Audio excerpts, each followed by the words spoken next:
আজকে পবিত্র এই রমজানের দিনে আমি আহ্বান জানাবো, শুধুমাত্র দলীয় পরিচিতির কারণে আল্লাহর একজন বান্দা কিংবা বান্দি যেন জুলুমের শিকারে পরিণত না হন। আমরা এই দেশকে ভালোবাসি, দেশের মানুষকে ভালোবাসি। আপনারা ওই দেশের নাগরিক, আমরা ওই দেশের নাগরিক। আমরা প্রত্যেকটি নাগরিককে সম্মান করার পক্ষে, ভালোবাসার পক্ষে। আসুন একটা ভালোবাসার পরিবেশ আমরা সমাজে সৃষ্টি করি। হিংসা, হানাহানির, দলীয় সংকীর্ণতার রাজনীতির গণ্ডি থেকে আমরা বের হয়ে আসি। আজকে পবিত্র এই রমজানের দিনে আমি আহ্বান জানাবো, শুধুমাত্র দলীয় পরিচিতির কারণে আল্লাহর একজন বান্দা কিংবা বান্দি যেন জুলুমের শিকারে পরিণত না হন। এটা যদি করা হয়, এটা হবে ইতিহাসকে অগ্রাহ্য, অমান্য, অশ্রদ্ধা করার শামিল। অতীতে যারা যে যুগে যখন এটা করেছেন, তারা ঠিকমতোই আল্লাহ তাআলার পক্ষ থেকে পাওনাটা তারা বুঝে পেয়েছেন। আমরা আশা করব সরকার আল্লাহ তাআলার সন্তুষ্টভাজন কাজগুলা করবে। যে কাজে আল্লাহ তাআলা অসন্তুষ্ট হন সেই কাজ থেকে নিজেরা বিরত থাকবে এবং দেশবাসীকে রক্ষা করার তারা চেষ্টা করবেন। সম্মানিত সুধীমণ্ডলী এবং আইতামবৃন্দ, আমরা একটা দায়িত্বশীল দল হিসাবে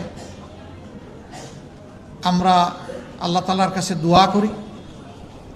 আল্লাহ তাআলা যে কারণে এই রোজা আমাদেরকে উপহার দিয়েছেন, তার সঠিক শিক্ষা এবং বারাকাতে যেন আমরা পাই এবং এদেশের মানুষ যেন পায়, সমস্ত রোজাদাররা যেন পায়। আল্লাহ তাআলা এই রোজা আমাদের জন্য ফরজ করেছেন। আমাদের পূর্বপুরুষদের উপরে, অন্য নবীগণের উপরেও রোজা ফরজ ছিল, তাদের উম্মতের উপরে ফরজ ছিল। কেন? আল্লাহ তাআলা বলেছেন লাআল্লাকুম তাত্তাকুন।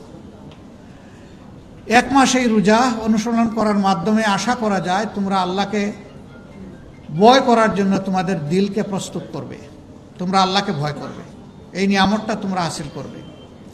যে মানুষ আল্লাহকে ভয় করে, দুনিয়ার কাউকে তার ভয় করার কোনো প্রয়োজন নাই, প্রশ্নই ওঠে না।